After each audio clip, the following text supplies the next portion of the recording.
warahmatullahi wabarakatuh. Hai everyone.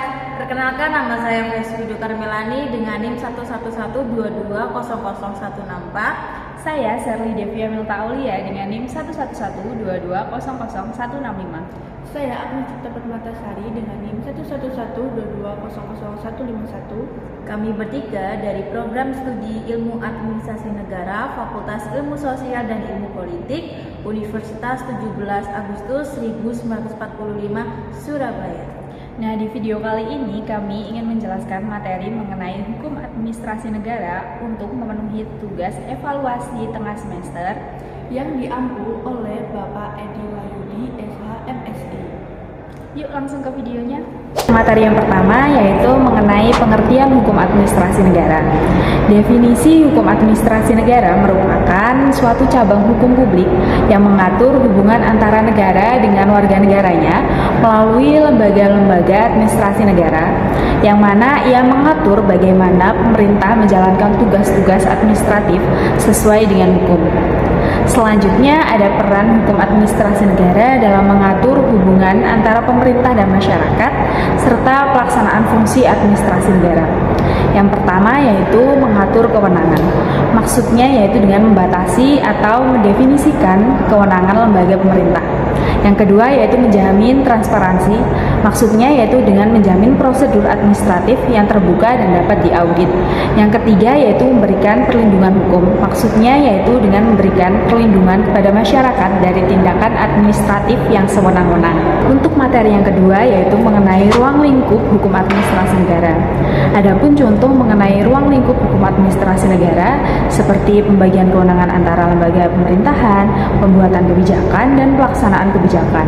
Yang pertama yaitu pembagian kewenangan antara lembaga pemerintahan. Misalnya, Kementerian Pendidikan memiliki kewenangan dalam hal kebijakan pendidikan nasional, sementara Kementerian Kesehatan berwenang mengatur kebijakan kesehatan. Pembagian kewenangan ini mencegah terjadinya tumpang tindih tugas dan membantu memastikan bahwa setiap lembaga fokus pada fungsi utamanya. Yang kedua yaitu pembuatan kebijakan. Misalnya dalam merancang kebijakan subsidi bahan bakar, pemerintah harus melakukan studi mendalam mengenai dampaknya terhadap masyarakat. Selanjutnya, proses pembuatannya harus mengikuti tahapan tertentu seperti perumusan naskah akademik, konsultasi publik, dan pengesahan oleh instansi yang berwenang. Yang ketiga atau yang terakhir yaitu pelaksanaan kebijakan. Misalnya kebijakan tentang penanggulangan bencana yang dilakukan oleh Badan Nasional Penanggulangan Bencana atau BNPB. BNPB bertanggung jawab melaksanakan kebijakan terkait penanganan bencana alam, mulai dari kesiapan hingga respon darurat saat terjadi bencana.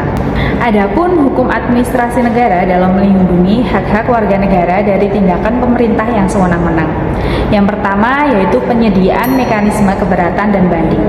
Warga negara yang merasa dirugikan oleh keputusan administratif pemerintah memiliki hak untuk mengajukan keberatan atau banding. Yang kedua yaitu adanya Pengadilan Tata Usaha Negara atau PTUN. PTUN adalah lembaga peradilan yang khusus menangani sengketa antara masyarakat dengan pemerintah terkait keputusan administrasi. Pengadilan ini memberikan perlindungan hukum kepada masyarakat yang dapat menuntut keadilan jika keputusan pemerintah dianggap sewenang-wenang. Yang ketiga yaitu prinsip legalitas dan kepastian hukum. Hukum administrasi negara menetapkan bahwa semua tindakan pemerintah harus didasarkan pada hukum yang jelas dan sesuai prosedur. Prinsip legalitas ini melarang pemerintah melakukan tindakan di luar wewenang atau tanpa dasar hukum.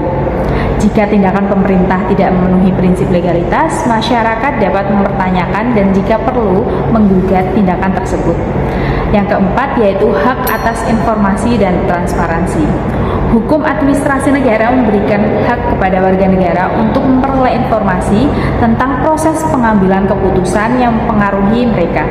Transparansi ini membantu mencegah tindakan sewenang-wenang karena masyarakat dapat mengetahui dasar dari setiap keputusan dan menilai apakah prosedur yang benar telah diteliti.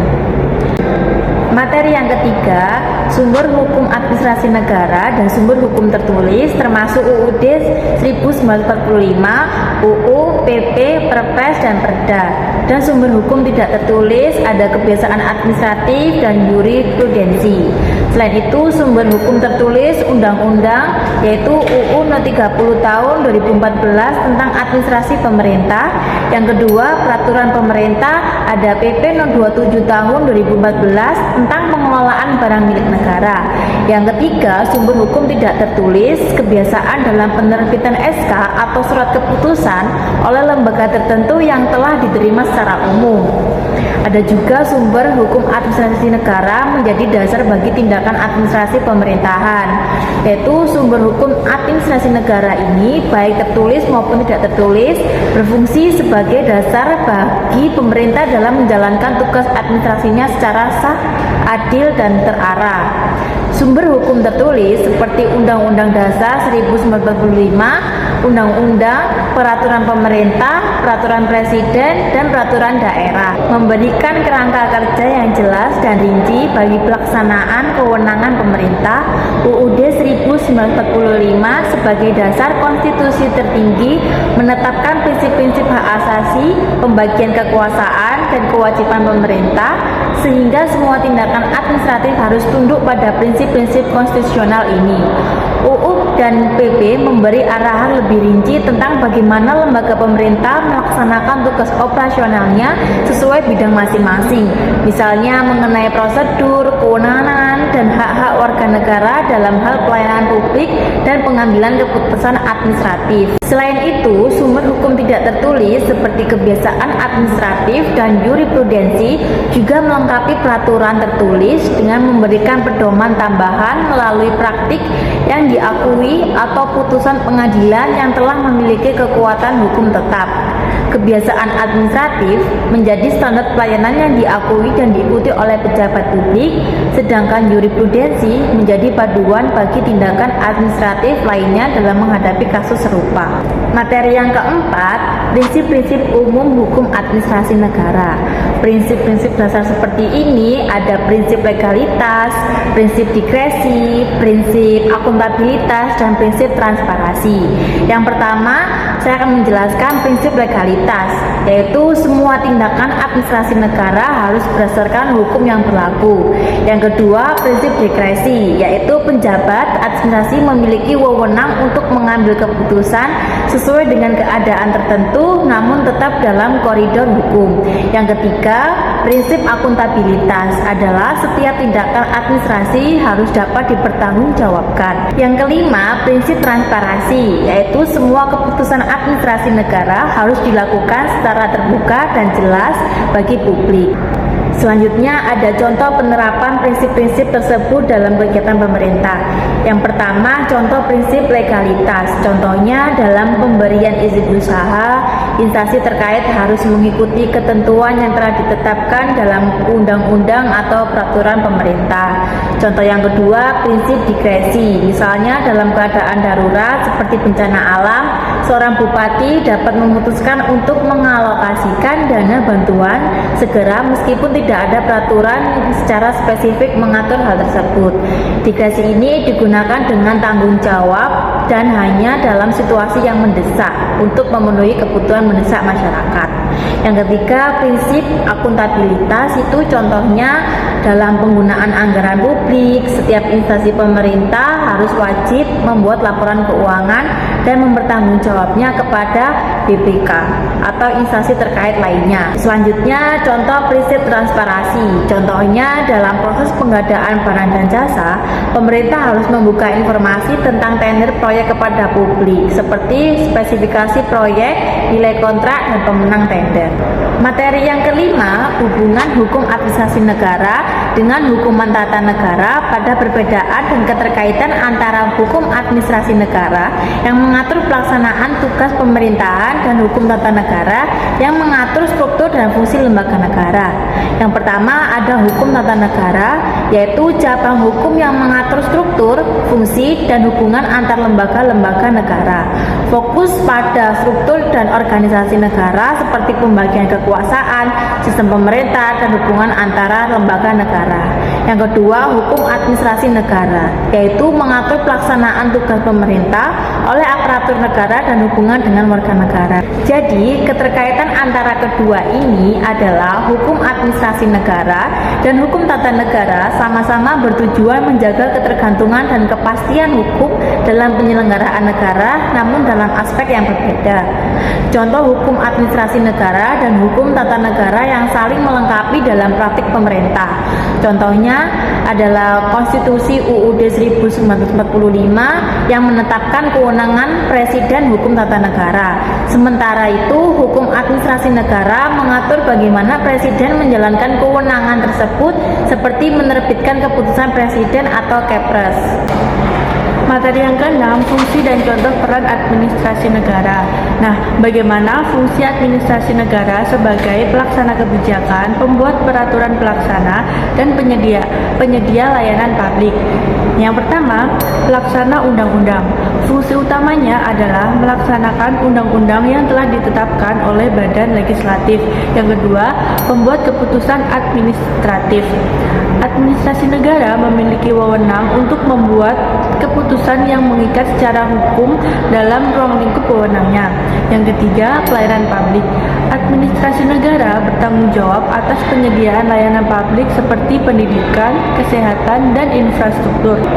Nah, yang kedua, contoh peran administrasi negara dalam penerapan hukum di sektor-sektor seperti pendidikan, kesehatan, dan infrastruktur. Yang pertama, pendidikan. Nah, administrasi negara melalui Kementerian Pendidikan menetapkan standar nasional untuk kualifikasi guru, dan sistem penilaian.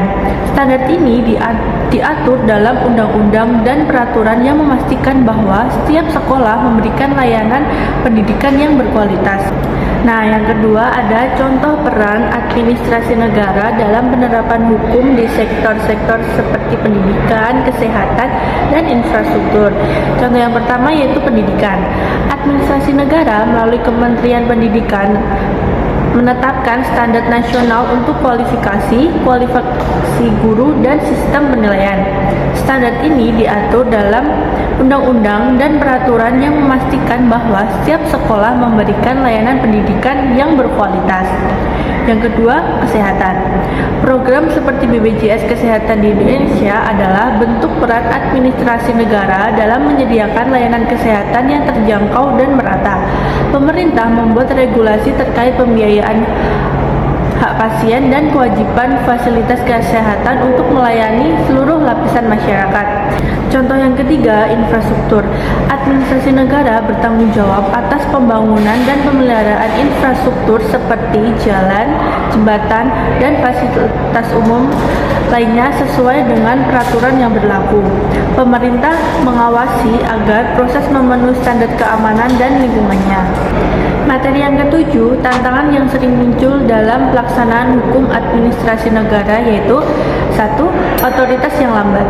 Proses pengambilan keputusan yang panjang seperti otoritas yang lambat seringkali terjadi akibat prosedur birokrasi yang rumit dan berbelit-belit.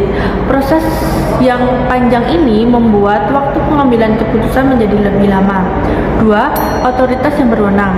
Penyalahgunaan wewenang ketika otoritas yang diberikan kepada pejabat tidak digunakan sesuai dengan peraturan atau hukum yang berlaku dapat terjadi persetujuan resmi.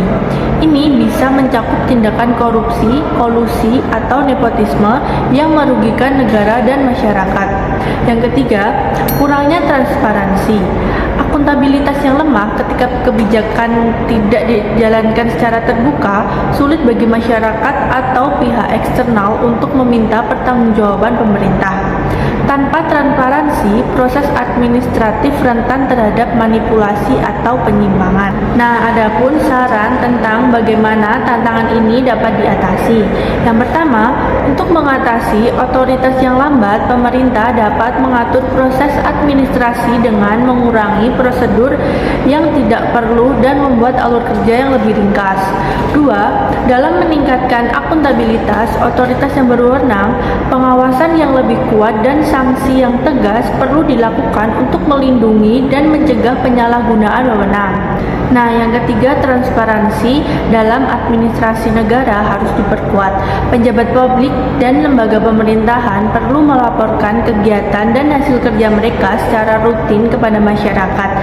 Pelaporan ini dapat dilakukan melalui website resmi atau laporan tahunan yang mudah diakses oleh publik. Jadi, kesimpulan dari materi yang kami paparkan yaitu hukum administrasi negara adalah cabang hukum publik yang mengatur hubungan antara pemerintah dan warga negara melalui lembaga administrasi negara, memastikan pemerintah menjalankan tugasnya sesuai hukum. Hukum ini berperan dalam membatasi kewenangan pemerintah, menjamin transparansi prosedur administrasi, dan melindungi hak warga negara dari tindakan yang sewenang-wenang. Ruang lingkup ini meliputi pembagian kewenangan antar lembaga pemerintah, pembuat kebijakan publik, dan pelaksanaan kebijakan. Sumber hukumnya terdiri dari peraturan tertulis seperti Undang-Undang Dasar 1945, Undang-Undang, dan peraturan pemerintah, serta sumber tidak tertulis berupa kebiasaan administrasi dan jurisprudensi. Prinsip dasar yang dipegang meliputi legalitas, diskresi, akuntabilitas, dan transparansi, yang menjamin setiap tindakan pemerintah dapat dipertanggungjawabkan dan terbuka. Tantangan yang dihadapi meliputi birokrasi yang lambat, penyalahgunaan wewenang, dan kurangnya transparansi. Untuk mengatasi hal tersebut, pemerintah perlu menyederhanakan proses administrasi melalui digitalisasi layanan, memperkuat pengawasan, dan meningkatkan transparansi dengan pelaporan yang dapat diakses oleh publik.